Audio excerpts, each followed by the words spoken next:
Assalamualaikum warahmatullahi wabarakatuh. Alhamdulillah ala inbisat hadhil mawaid wa husul hadhil fawaid wa hadha al-matir al-warid min hadratil malikil majid biwasitati nabiyhi al-hamid. Allahumma salli wa sallim ala sayyidina Muhammad al-fatih lima ughliq wal khatim lima sabaq nasiril haq bil haq wal hadi ila siratikal mustaqim wa ala alihi wa sahbihi haqqa qadrihi wa miqdarihi al-azim, amma ba'du. Para hadirin dan hadirat sekalian, mari kita bersyukur kepada Allah Subhanahu wa taala atas segala kenikmatan yang Allah berikan kepada kita sekalian. Dan di antara kenikmatannya, Allah jadikan kita semuanya menjadi hamba-hamba Allah yang beriman atas salah satu kejadian yang sangat hebat di dalam agama kita Islam, yaitu peristiwa Isra dan Mi'raj. Mudah-mudahan melalui acara ini kita sekalian diberikan keimanan yang sempurna oleh Allah Subhanahu wa taala. Shalawat dan salam kita haturkan kepada junjungan kita yang kita harapkan syafaatnya, yang kita rindukan selalu untuk dekat dengannya. Beliau adalah kekasih Allah, beliau adalah Nabi kita, sahibut taj wal mi'raj wal burak wal alam, jismuhu mutahharun mu'attarun munawwarun, man ismuhu maktubun alal lawhi wal qalam, syamsid duha badrid duja misbahud dhalam. Beliau tidaklah lain adalah Nabi besar Muhammad. Ya Allah, mudah-mudahan dengan kebesaran nama Nabi Muhammad SAW, ya Allah, berikanlah kepada kita yang hadir syafaat kekasih-Mu, wahai Allah Subhanahu wa taala. Amin ya rabbal. Dan berikanlah keberkahan daripada ini Nabi kepada keturunan kita semuanya. Tetapkanlah keturunan kita sampai mereka berkumpul kelak bersama kita dan beliau sallallahu alaihi wasallam di surgamu yang tertinggi. Amin ya rabbal. Segenap para alim, para ulama, para pejabat, aparatur pemerintahan, dan segenap takmir masjid, panitia peringatan Isra dan Mi'raj, dan kaum muslimin yang hadir, bapak-bapak dan ibu-ibu sekalian yang tidak bisa saya sebutkan satu persatu, mudah-mudahan pian semuanya diberikan keberkahan oleh Allah.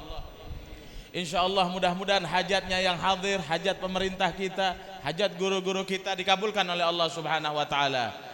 Dan mudah-mudahan negeri Indonesia ini terus berkah dengan adanya pemerintah yang baik, pemerintah yang mau mendukung atas semua kegiatan keagamaan.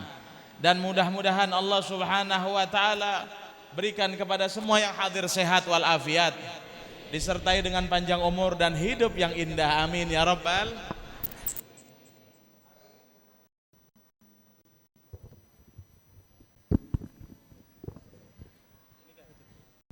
Bismillah. Enak ini apa ini? Hadirin yang dimuliakan oleh Allah Subhanahu wa taala, berbicara tentang Isra Mi'raj adalah pembicaraan yang sangat dalam dan tidak ada ujungnya ketika kita membahas daripada Isra Mi'raj tersebut. Karena setiap daripada ulama di zamannya mereka itu menulis sebuah kitab tentang kehebatan daripada peristiwa Isra Mi'raj tersebut. Setiap zaman, dari zaman dulu Imam As-Suyuti beliau punya kitab tentang Isra Mi'raj, dan sampai zaman kita terakhir ada kitab-kitabnya para ulama yang menjelaskan kisah-kisah yang sangat hebat yang perlu kita pelajari di dalam Isra Mi'raj tersebut. Padahal kalau saya mau bertanya kepada para hadirin, hadirin tahu nggak ayat tentang Isra dan Mi'raj berapa ayat dalam Al-Quran? Berapa ayat? Dalam surat Isra, kalau kita bahas Isra-nya, itu ayatnya cuma satu ayat.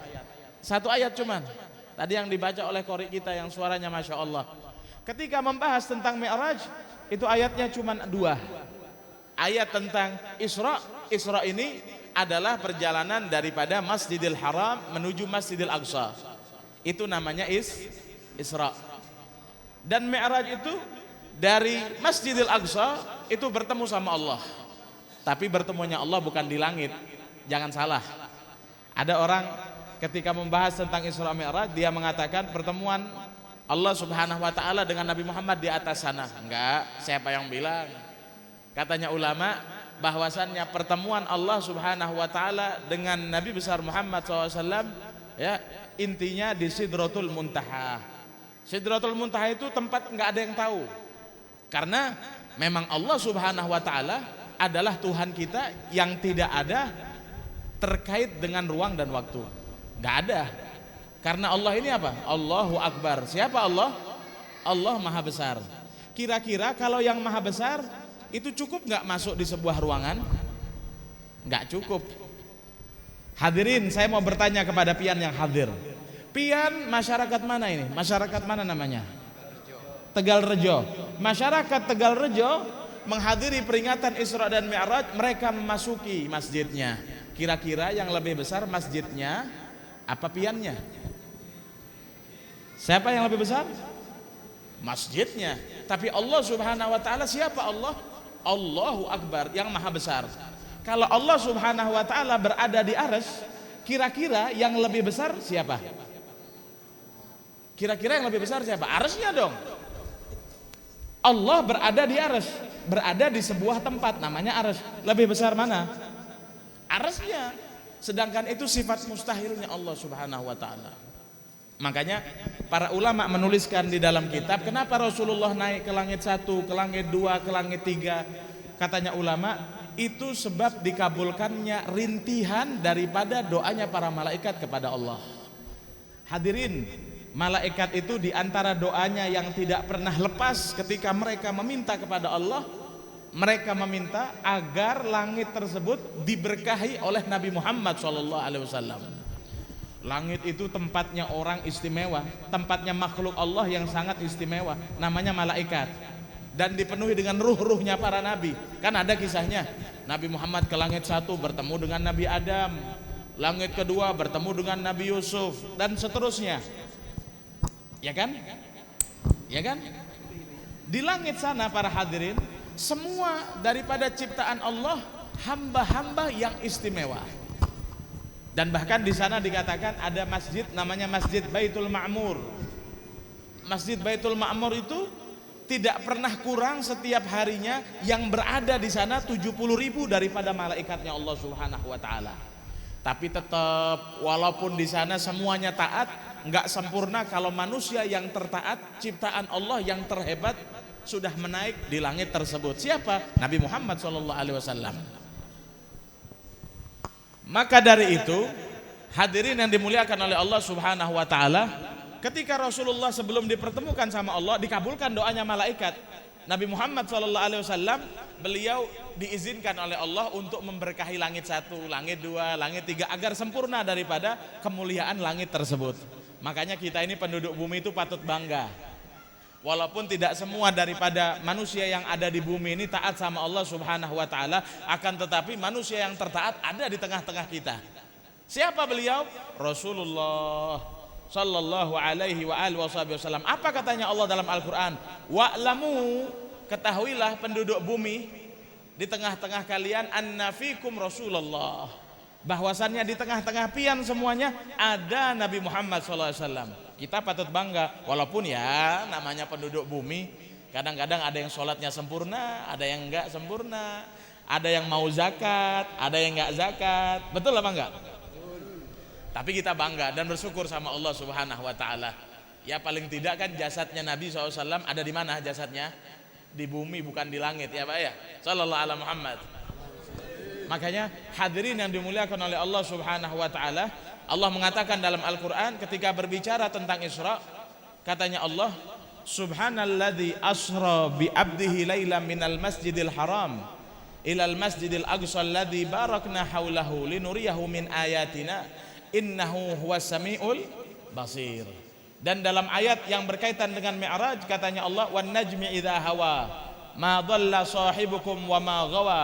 Katanya Allah Subhanahu wa taala dalam Al-Qur'an yang artinya tentang Isra, aku perjalankan seorang hambaku. Hadirin, kita sekalian ini mau dapat titel hamba daripada Allah Subhanahu wa taala. Karena titel hamba ini para hadirin adalah sebuah julukan, sebuah titel yang lebih mahal daripada titel profesor sekalipun. Kalau kita mau mendapatkan titel doktor, profesor, S1, S2, S3, S campur, S teler, ya, macam-macam, maka kita bisa cari. Bahkan sekarang beli pun juga bisa. Iya apa tidak? Bian mau jadi S1, nggak apa-apa, yang penting daftar aja, bayar, mau masuk kuliah bisa diatur nanti. Begitu ya. Tapi titel hamba nggak sembarangan kita dapatkan.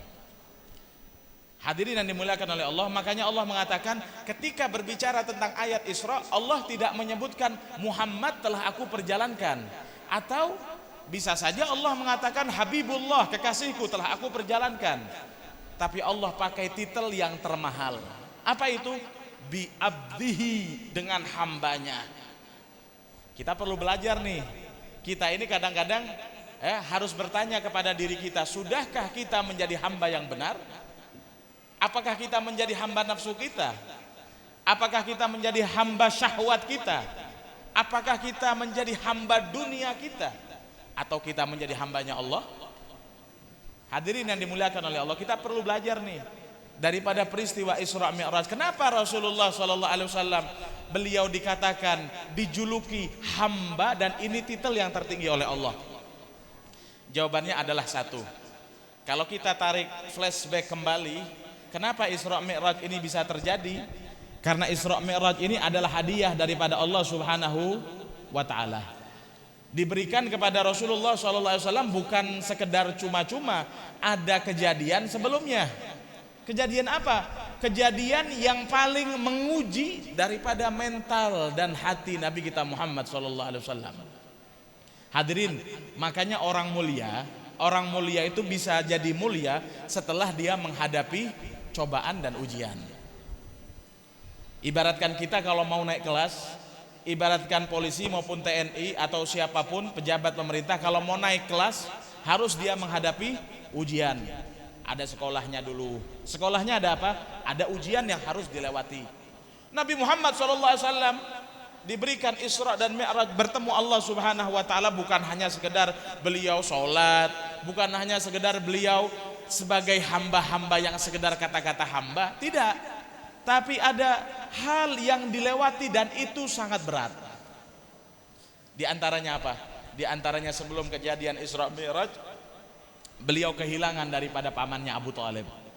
Abu Thalib ini adalah pamannya Nabi, ibu-ibu, bapak-bapak sekalian, yang sangat membela daripada dakwahnya Nabi kita Muhammad SAW.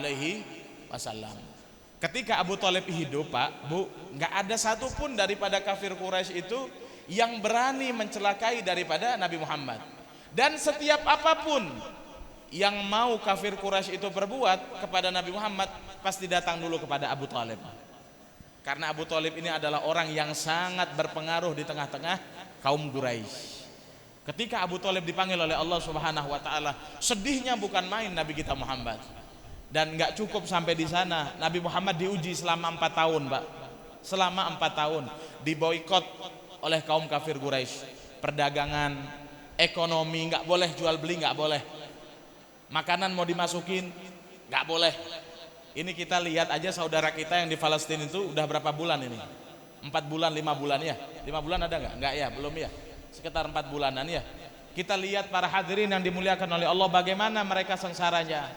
Kita tidur Masya Allah, walaupun nggak ada AC kadang-kadang, tapi masih tidur di atas kasur yang empuk. Alhamdulillah.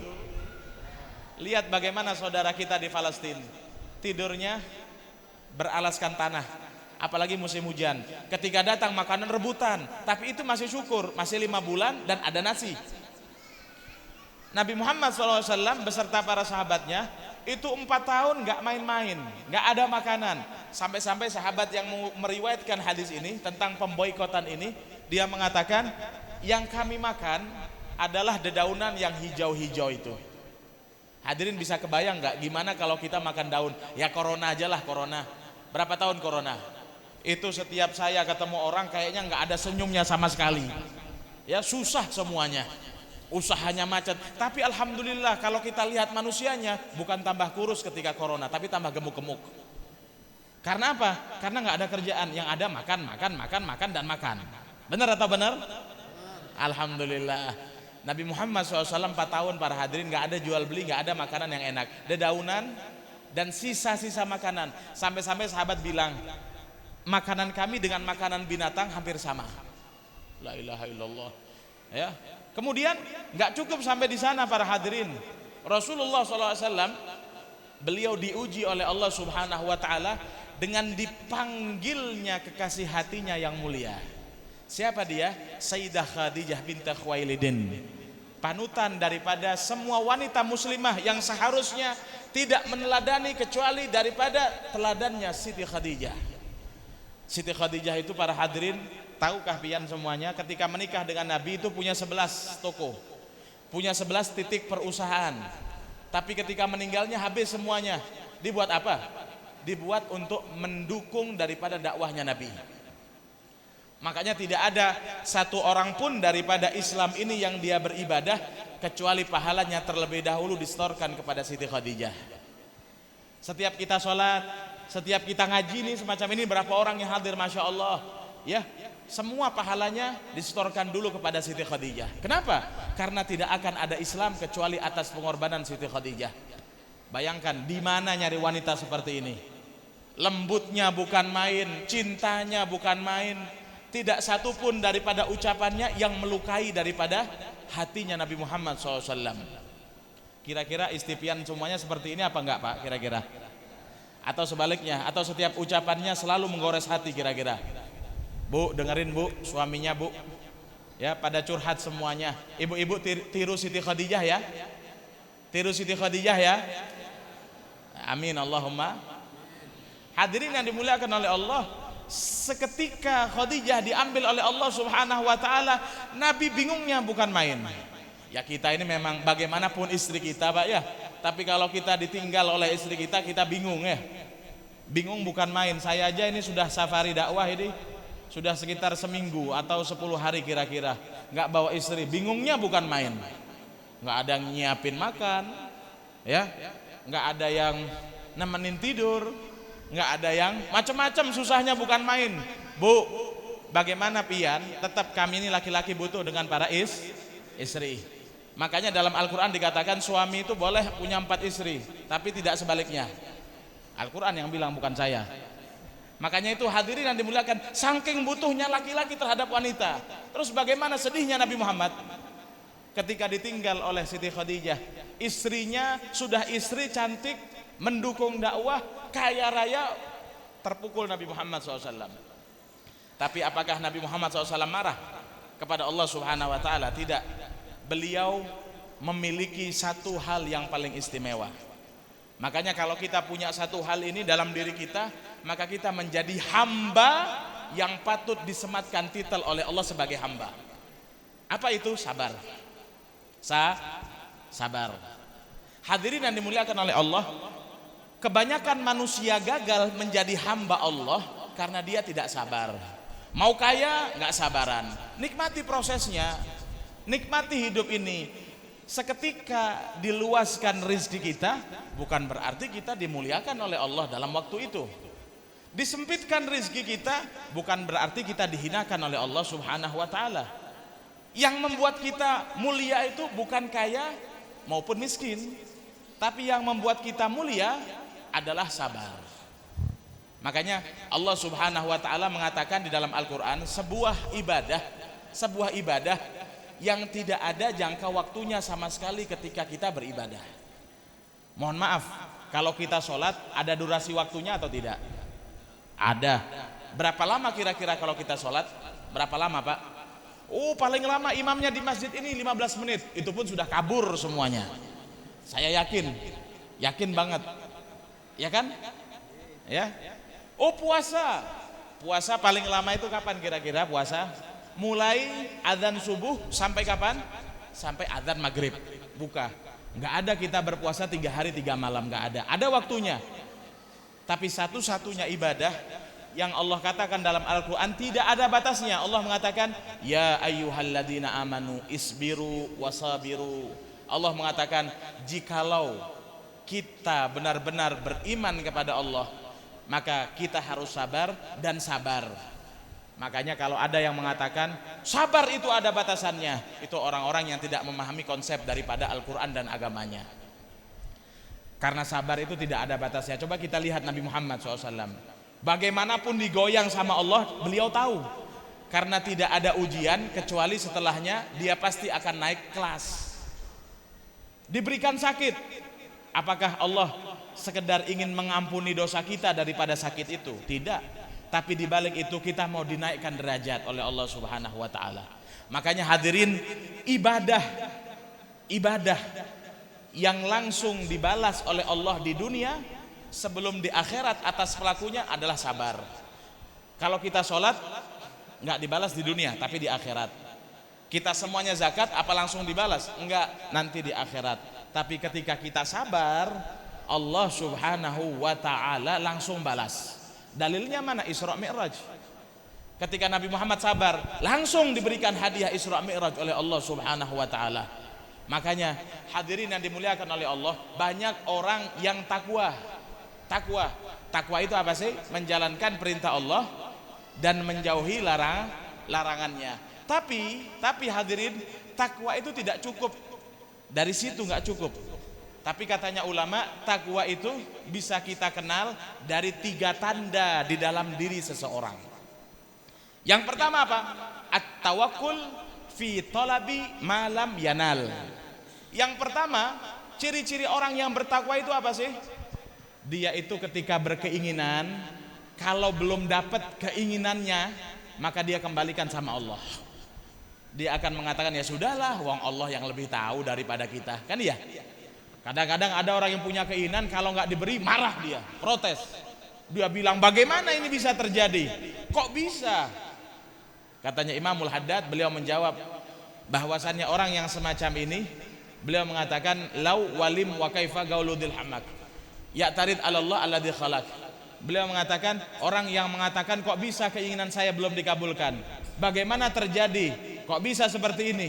Maka itu adalah perkataan orang yang paling dungu. Walaupun dia duduk di kursi pemerintahan sekalipun. Kenapa? Karena dia protes terhadap pekerjaan daripada penciptanya. Kita ini siapa? Yang menciptakan apa yang diciptakan? Yang diciptakan. Terima aja. Pengen ini, pengen itu, belum. Ya sudahlah, kembalikan sama Allah. Itu tanda orang yang paling takwa. Bukan hanya sekedar sholat. Orang sholat belum tentu takwa dia. Buktinya masih banyak orang yang sholat maling. Tapi jangan disalahin sholatnya.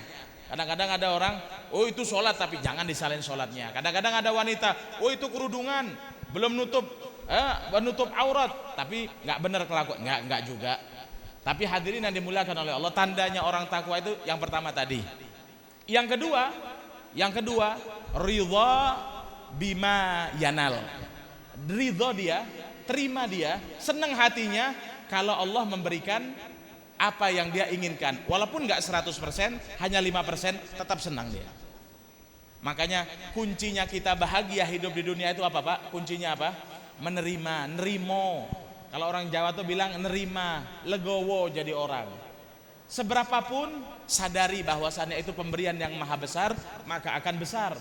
Tapi kalau kita serakah, kalau kita menuntut Allah yang lebih, nggak ada kebahagiaan dalam hati kita. Katanya Imamul Haddad, beliau mengatakan, wal qunu' rahah wat tama' junun. Orang yang nerima walaupun hanya kecil, tapi kalau digunakan untuk benar-benar hidup pasti akan hidup. Tapi walaupun miliaran, kalau digunakan untuk gaya hidup nggak bakal hidup dia. Makanya orang yang nerima itu enak, hatinya tenang, alhamdulillah. Mau makan daging kah, mau makan tempe kah, bukan tentang lauknya, tapi tentang kebahagiaan daripada hatinya. Yang ketiga hadirin, as-sabr mafat. As-sabru bimafat. Dia tetap sabar ketika semua yang dia punya hilang daripada tangannya. Coba lihat Nabi Muhammad SAW. Ya. Makanya dari itu hidup ini tidak akan pernah lepas daripada ujian. Dan setiap kita memiliki daripada ujian berbeda. Ada yang diuji dengan sakit, ada yang diuji dengan anaknya, ada yang diuji dengan kekayaan. Kekayaan ujian. Makanya hadirin yang dimuliakan oleh Allah Subhanahu wa taala, jangan dijadikan tolak ukur di dalam segala hal itu adalah dunia. Makanya di antara salah satu kisah Isra Mi'raj juga, Nabi Muhammad tuh ketika diperjalankan oleh Allah dari Masjidil Haram ke Masjidil Aqsa, beliau itu melihat seorang wanita yang dipenuhi dengan perhiasan. Ibaratkan kata kita itu emas 24 karat nih sekujur tubuhnya, pakai gelang, pakai cincin, masya Allah, luar biasa. Nabi Muhammad dipanggil, kesini wahai Muhammad, kesini wahai Muhammad, kesini wahai Muhammad. Nabi Muhammad ketika mau mendekati, sama Jibril dipegang, wahai Muhammad, jangan kau dekati orang itu. Penasaran Pak Nabi Muhammad SAW, siapa dia wahai Jibril? Katanya Nabi Muhammad, itulah permisalan daripada dunia. Masalah yang terjadi saat ini semuanya karena dunia. Dunia itu ibaratkan fata morgana. Dan Jibril berkata kepada Rasulullah, coba kau dekati wanita itu, coba kau dekati, lihat. Didekati tapi dipantau oleh Jibril. Ternyata wanita itu wanita yang sangat tua, tapi diliputi dengan make up yang sangat tebal. Pakai skincare yang paling mahal ya, pakai bulu mata, apa itu eyeliner namanya Bu, saya nggak tahu sudah. Intinya wanita itu sangat tua, keriput wajahnya, tapi ditutupi dengan emas dan make up yang sangat tebal. Rasulullah bertanya, apakah itu seperti dunia? Katanya Jibril, iya, dunia itu memang seperti itu, fata morgana. Kita melihat dari jauh seperti ada air, ketika kita mendekat ada airnya apa enggak? Ternyata aspal. Makanya hadirin yang dimuliakan oleh Allah Subhanahu wa taala, sebentar lagi ada di antara huru-hara dunia yang akan kita hadapi. Sabar dan jaga persaudaraan kita sesama muslim. Apa itu? Pilpres dan pilplek ya, pileg sebentar lagi yang akan datang. Kita berprasangka baik kepada semua calon yang ada. Kita yakin mereka itu semuanya ingin membangun Indonesia dengan baik. Dan tentu di antara kita yang hadir ini pasti memiliki daripada pilihan yang berbeda. Tapi jangan jadikan hal tersebut untuk sebagai ajang permusuhan dan perebutan terhadap dunia kita. Itu hanya huru-hara dunia, lewatin. Boleh kita milih, dan jangan terlalu kita membangga-banggakan karena kita nggak kenal mereka. Dan sebagai umat Islam ketika kita mau memilih, maka biasakan untuk sholat istikharah. Sebelum sholat istikharah jangan menentukan pilihan. Kita warga yang negara yang baik harus wajib memilih, nggak boleh golput, nggak boleh. Tapi sholat istikharah, Allah akan memberikan kita ilham agar kita sekalian menentukan mana yang terbaik untuk negeri kita Indonesia. Jangan mau tertipu dengan dunia. Jangan mau tertipu dengan dunia. Dikatakan oleh Imamul Haddad, wadih dunia daniyah, hawadithuha kathirah, wa aisyatuha hagirah, wa muddatuha qasirah. Katanya Imamul Haddad, bahwasannya karena orang kalau berebut dengan dunia itu sangat keji para hadirin. Dan dunia ini waktunya sangat singkat. Dunia kita nggak bakal lebih daripada 100 tahun. Siapa di sini yang berani mengacungkan tangan bahwasannya dunia kita ini 100 tahun? Artinya umur kita nggak ada. Paling banter 70 Pak, paling panjang 80 kalau mudah-mudahan panjang. Amin Allahumma. Tapi para hadirin yang dimuliakan oleh Allah, jangan berebut tentang dunia. Jangan pernah iri juga sama orang yang punya dunia. Iri sama dia yang sudah bisa sholat dengan benar. Iri dia menjadi hamba Allah yang istiqomah. Iri kita kalau dia istiqomah azan di masjid. Orang yang azan di masjid lebih mahal daripada kursi presiden sekalipun. Orang yang istiqomah sholat 5 waktu di masjid ini lebih mahal daripada kekuasaan, bahkan memiliki dunia dan seisinya. Karena orang kalau yang dicari dunia, maka dia tidak akan pernah menemukan hal tersebut. Gak bakal dapat dunia dia. Karena Allah telah berkata kepada dunia, ya dunia, man khadamaki fakhdumi, wa man khadamani fakhdumi, wa man khadamaki fastakhdimi. Wahai dunia, orang yang mencarimu, maka buat dia seperti budakmu. Budak, makanya orang dapat 1 gunung, mau 2 gunung lagi. Orang mau punya pulau ini, pengen pulau ini, tapi dia nggak pengen untuk tepat waktu sholat jamaah di masjid. Hadahu, ya. Makanya hadirin yang dimuliakan oleh Allah, kalau dia mengabdi sama Allah, maka dunia yang akan datang kepada dia. Hadirin yang dimuliakan oleh Allah, salah satu kisah, ada kisah yang sangat menarik. Dulu itu di zamannya Nabi Isa. Nabi Isa ini punya seorang murid. Ada orang yang datang kepada Nabi Isa. Dia berkata kepada Nabi Isa, "Ya Ruhallah, wahai Ruhallah, a'zin li ma'ak wa usahibak." Izinkan saya bersamamu untuk menjadi santrimu mengabdi. Katanya Nabi Isa ini, dia mengatakan nggak bakal bisa. Tugasnya para nabi, tugasnya para dai itu capek. Kadang ada rezeki, kadang nggak ada rezeki. Kadang bisa makan, kadang nggak bisa makan. Beda kalau sama pegawai negeri. Beda sama orang yang usaha buka toko, jelas penghasilannya dapat. Ketika dia sebagai pegawai negeri, jelas pendapatannya berapa. Tapi kalau mereka para penyambung lisannya Allah dan Rasulnya, nggak tahu. Ya, kadang-kadang seperti ini Pak, ada degannya, kadang-kadang ada buahnya, kadang-kadang juga air putih pun nggak ada. Dulu kita teringat ketika memulai daripada dakwah kita di Bali setelah pulang nuntut ilmu di Yaman, itu kita memulai kajian, air putih pun nggak ada Pak. Masya Allah. Ya, katanya Nabi Isa, nggak bisa kamu menjadi muridku, berat tugasku. Enggak, ulun tetap mau menjadi muridmu. Katanya Nabi Isa, Bismillah, namshi tawakal ala Allah. Jalan dia. Di tengah-tengah perjalanan, apa yang terjadi? Yang terjadi, dia merasakan rasa lapar yang sangat dalam. Lapar banget dia. Kemudian dia berkata kepada Nabi Isa. Apa katanya Nabi Isa? Ya, dia berkata kepada Nabi Isa, dia berkata, "Wahai Ruhallah." Lapar katanya, lapar katanya. Kemudian Nabi Isa mengatakan, "Tuh kan, sudah saya katakan tadi, kamu nggak bisa jadi muridnya nabinya Allah, karena nabinya Allah tuh nggak punya nasi. Terus gimana wahai Nabi? Nggak ada makanan, lapar." Ya sudah, katanya Nabi Isa, gini aja. Sekarang begini, katanya Nabi Isa, kamu pergi ke rumah itu sangat mencintai aku. Rumah itu sangat mencintai aku. Berangkat dia ke sana, ngetok pintunya. Assalamualaikum. Waalaikumsalam. Siapa yang di pintu? Muridnya Nabi Isa. Oh, muridnya Nabi Isa. Dibukakan pintu. Dia mengatakan bahwasannya saat ini Isa bin Maryam tengah lewat daripada kampungmu. Gembira dia, namanya orang pecinta. Disiapkan nasi Pak, 3 nasi. Disiapkan 3 bungkus nasi. Kemudian orang yang lapar ini, dia mengatakan bahwasannya, oh tuan rumah ini pintar. Kenapa kok pintar? Dia tahu bahwasannya aku dan Nabi Isa itu berdua, tapi aku lapar, jadi yang 2 bungkus ini buat aku, 1 bungkusnya untuk Nabi Isa. Pinter dia. Datang kepada Nabi Isa, bilang, Nabi Isa ini diberikan 3 bungkus nasi, katanya muridnya. Ini 2 buat aku, 1 buat kamu karena aku lapar. Nabi Isa mengatakan, tidak. Tapi kamu 1 bungkus dan saya 1 bungkus. Sedih dia.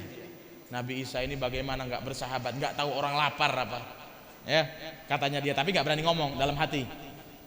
Nabi Isa ngambil air, makan beres. Ketika sampai di tempat makan itu, nasi yang 1 bungkus tadi hilang. Ya, ditanya sama Nabi Isa, hei, wahai fulan, siapa yang makan nasi ini? Dia bilang, nggak tahu. Aku kan sudah bilang tadi 1 bungkus ini nanti kita gunakan di tengah jalan kalau kita lapar. Setengah nanti buat kamu, setengah buat aku. 1 bungkus sekarang masa nggak cukup? Ya nggak tahu Nabi Isa siapa yang makan, ya kan? Orang rakus itu memang seperti ini. Jalan akhirnya para hadirin.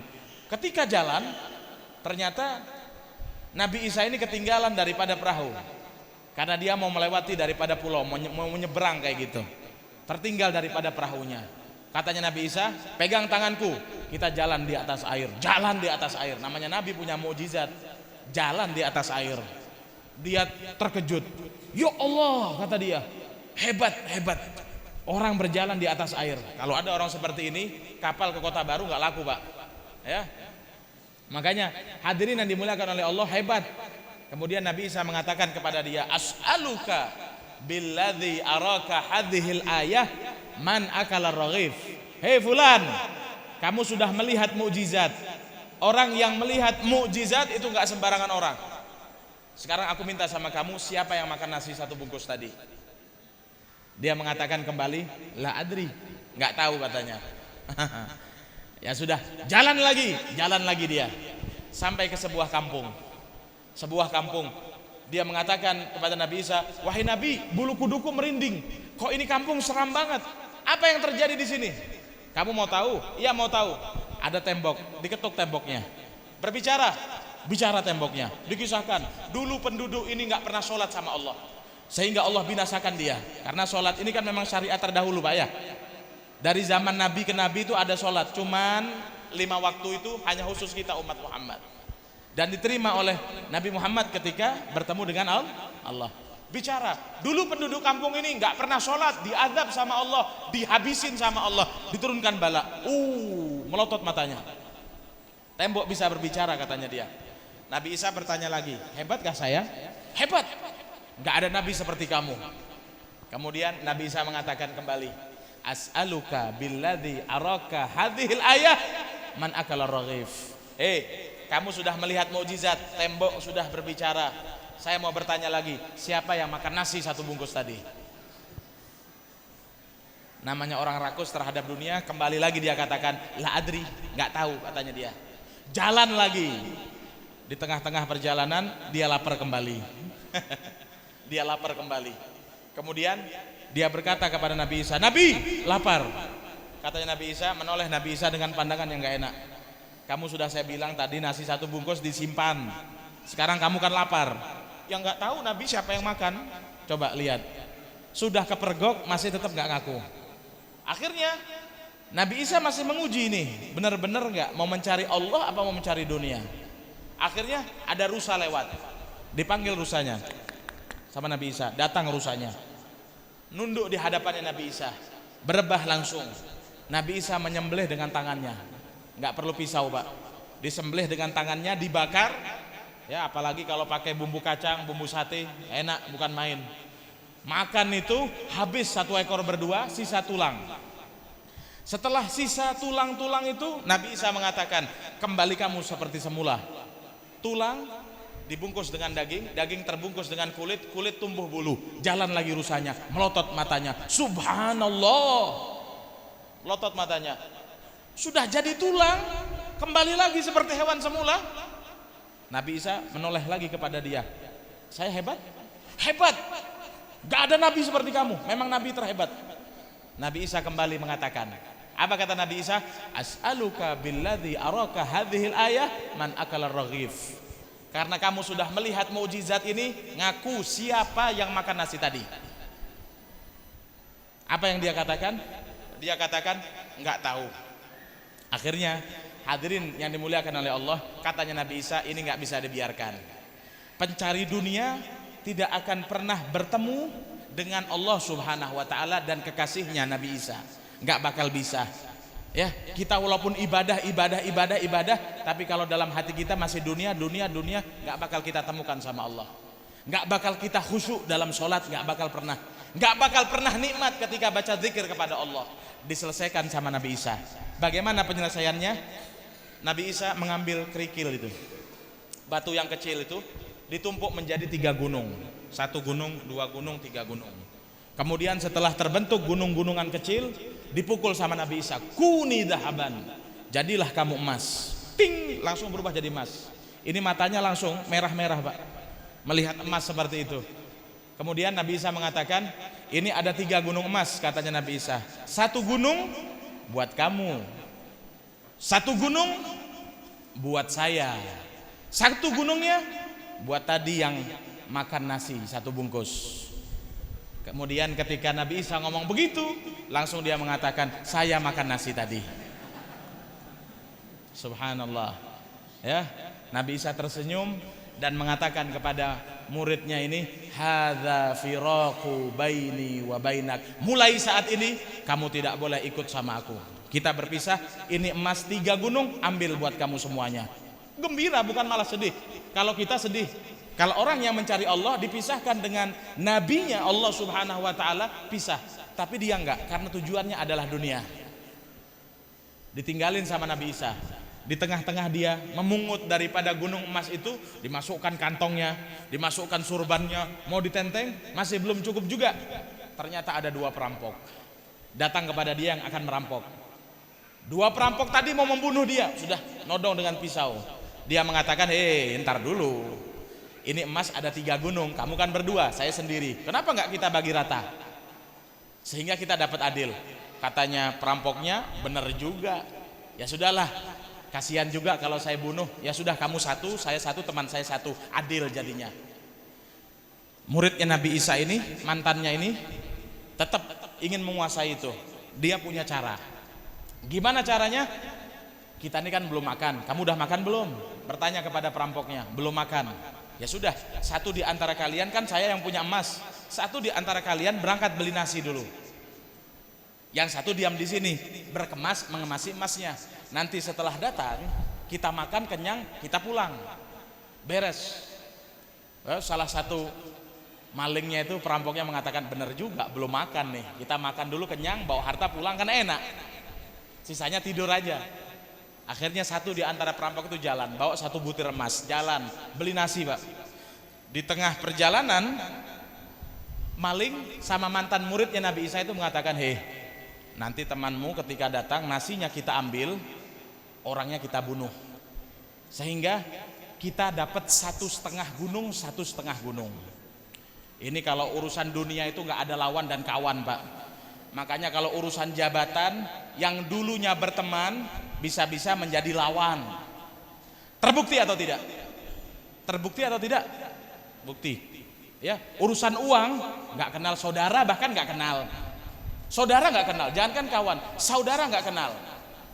Betul juga katanya maling ini. Nanti kita bunuh dia. Ketika dia datang, nasinya kita ambil, orangnya kita bunuh, emas kita bagi 1,5, 1,5. Temannya yang beli nasi ini punya pemikiran lain. Dalam pikirannya, jangan-jangan aku mau dibodoh-bodohi, kok aku yang disuruh beli nasi, katanya dia. Caranya saya racun dia. Dalam nasinya saya kasih racun tikus atau baygon, biar mati sekalian, sehingga 3 gunung emas saya dapati semuanya. Makan dia di warung, makan kenyang, balik bawa nasi 2 bungkus. Ketika sampai di lokasi, langsung ditusuk, mati. Yang beli nasi itu, diambil nasinya. Katanya mantan muridnya Nabi Isa, ya ini nasi sudah punya kita, orangnya udah mati, kita makan dulu. Setelah kita makan, kita bagi emasnya 1,5, 1,5. Akhirnya dibuka nasinya, makan dia. Setelah makan, keluar busa mulutnya, mati 3-tiganya. Nabi Isa kembali lagi. Apa kata Nabi Isa? Hadhihi mathalud dunya. Inilah permisalan orang yang berebut tentang dunia. Siapa yang menang? Gak ada yang menang. Semuanya kalah. Yang menang adalah mereka yang selalu kembali kepada Allah Subhanahu wa taala. Yang menang adalah mereka yang selalu menjadikan dunia itu hanyalah tempat lewat, bukan tempat selama-lamanya. Makanya hadirin, kalau kita mau minta dunia, jadi orang kaya, boleh apa tidak? Boleh, kenapa nggak boleh? Bahkan Allah puji dalam Al-Quran, orang kaya pedagang, tapi perdagangan dan kekayaannya tidak melalaikan dia kepada Allah Subhanahu wa taala. Apa katanya Allah? Rijalun la tulhihim bai'un wala tijaratun an dzikrillah. Perdagangannya, hartanya tidak menjadikan dia meninggalkan sholat, tidak menjadikan dia meninggalkan zakat, tetap istiqomah dalam ibadah kepada Allah. Siapa? Banyak. Sayyidina Utsman bin Affan kaya raya, tapi taat sama Allah Subhanahu wa taala. Makanya kalau mau minta dunia, para hadirin, minta sama Allah, ya Allah, jadikanlah dunia itu di tangan kami, bukan di hati kami. Karena orang kalau sudah kemasukan dunia hatinya, tidak akan pernah bisa beribadah dengan benar kepada Allah Subhanahu wa taala. Yang terakhir, saya berikan oleh-oleh para jamaah sekalian. Apa oleh-oleh? Ada hal yang istimewa daripada peristiwa Isra Mi'raj yang bisa menjadi sebab keberkahan yang kita bisa bawa pulang ke rumah kita masing-masing. Apa? Nabi Muhammad SAW ketika berangkat mau bertemu sama Allah, Jibril mengatakan kepada Nabi Muhammad, ya Rasulullah, tempatku di sini. Aku nggak bisa menemanimu sampai bertemu sama Allah. Kalau seandainya aku melangkah 1 langkah saja daripada tempat ini, lah taraktu binurillah, maka aku akan terbakar karena sebab cahayanya Allah. Nabi Muhammad mengatakan, ya Jibril, hal yatrukul khalilu fi hadzal maqami khalilahu? Wahai Jibril, apakah kekasih meninggalkan kekasihnya di tempat semacam ini? Dari awal kamu berjalan dengan saya, sekarang kita harus berpisah. Jibril menjawab dengan ayat Quran. Apa katanya Jibril? Wa ma minna illa lahu maqam ma'lum. Orang tuh ada tempatnya masing-masing.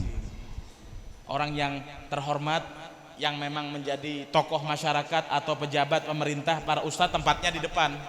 Makanannya beda sama pian.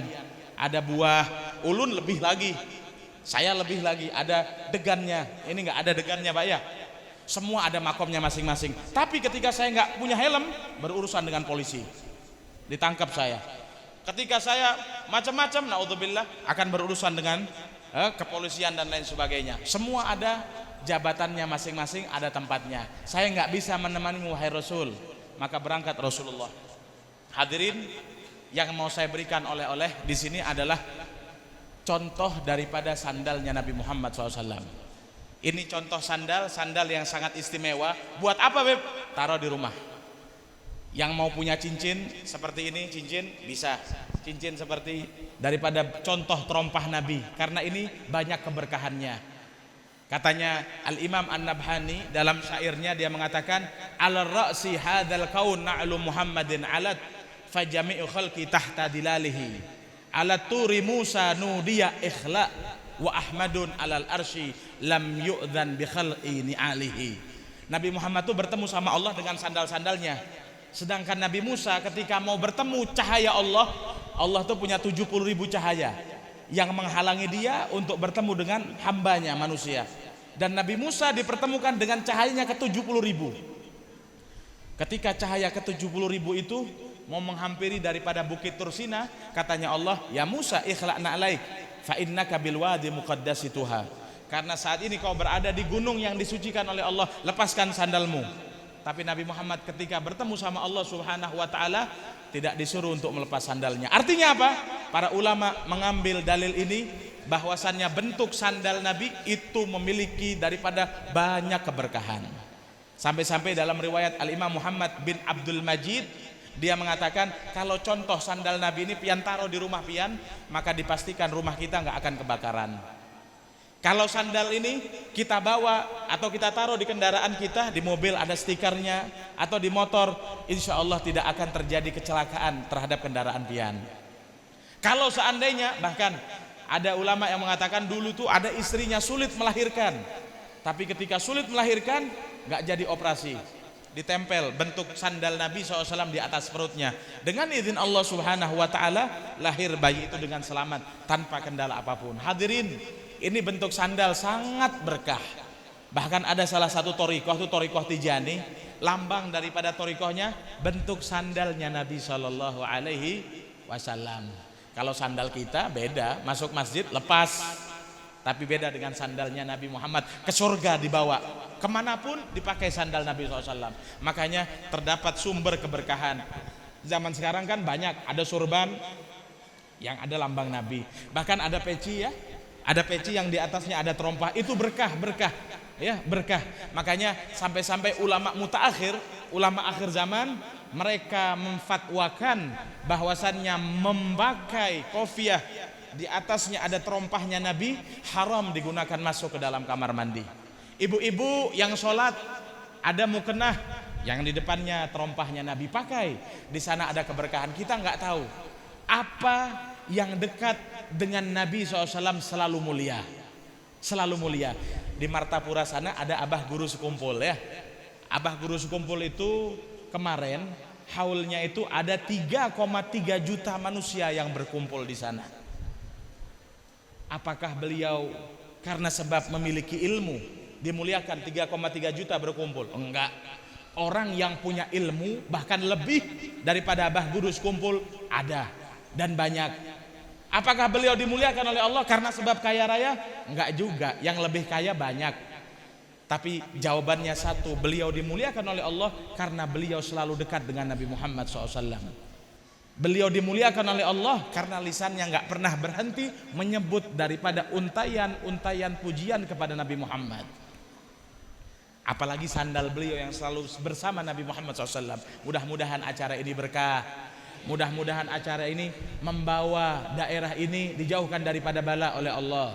dan mudah-mudahan kita diberikan sabar oleh Allah Subhanahu wa taala. Sabar di dalam ujian, sabar di dalam melaksanakan ibadat, sabar di dalam meninggalkan keharaman, sehingga Allah Subhanahu wa taala berikan kita husnul khotimah. Rabbihina syakirin wa tawaffana muslimin nub'ats minal aminin fi zumratis sabiqin. Allahumma hdina bihudak waj'alna mimman yusari'u fi ridhak wa la tuwallina waliyan siwak wa la taj'alna mimman khalafa amraka wa asak. Ya Allah, kami berkumpul di rumah-Mu yang mulia ya Allah untuk mengambil kisah pelajaran daripada peristiwa yang terbesar dalam sejarah hidup kekasih-Mu Nabi Muhammad. Ya Allah, maka dari itu kami meminta husnul khotimah ketika kami meninggal dunia. Ya Allah, jangan lupa sertakan putra dan putri kami. Ya Allah, kami telah banyak melakukan dosa kepadamu ya Allah, akan tetapi kami bersimpuh pada malam hari ini. Kami memohon ya Allah, Engkau hapuskan segala kesalahan kami. Ya Allah, ada di antara kami mereka orang yang memiliki sakit, maka kami tahu itu semuanya ujian daripadamu, maka berikanlah kami sabar ya Allah, maka jadikanlah sakit kami sebab Engkau ridho kepada kami. Ya Allah ya Rahman ya Rahim, berikanlah keluasan rezeki kepada kami yang hadir pada malam hari ini, sehingga hati kami tidak kufur ketika sempit dalam masalah dunia kami. Ya Allah ya Rahman ya Rahim, ketika kami sudah menjadi penduduk ahli kubur, lapangkanlah kuburan kami ya Allah. Jangan Engkau sempitkan kuburan kami ya Allah. Ya Allah, dosa-dosa kami sangat banyak, akan tetapi kami tahu tempat kembali kami adalah Engkau ya Allah. Sedangkan Engkau adalah Zat yang maha kasih sayang, yang maha rahmat kepada hambanya, maka berikanlah kami rahmat-Mu ya Allah. Ya Allah, berikanlah kami kemudahan untuk berziarah Makkah dan Madinah. Takdirkanlah kami untuk melaksanakan ibadah haji, kalau tidak umrah paling tidak ya Allah. Ya Rabbal Alamin, Rabbi ja'alni muqimas shalah wa min dzurriyyati Rabbana wa taqabbal du'a. Wa sallallahu ala sayyidina Muhammad wa akhir da'wana alhamdulillahi rabbil alamin. Wa sallallahu ala sayyidina Muhammad wa ala alihi wa sahbihi wasallam. Tsumma assalamu alaikum warahmatullahi wabarakatuh.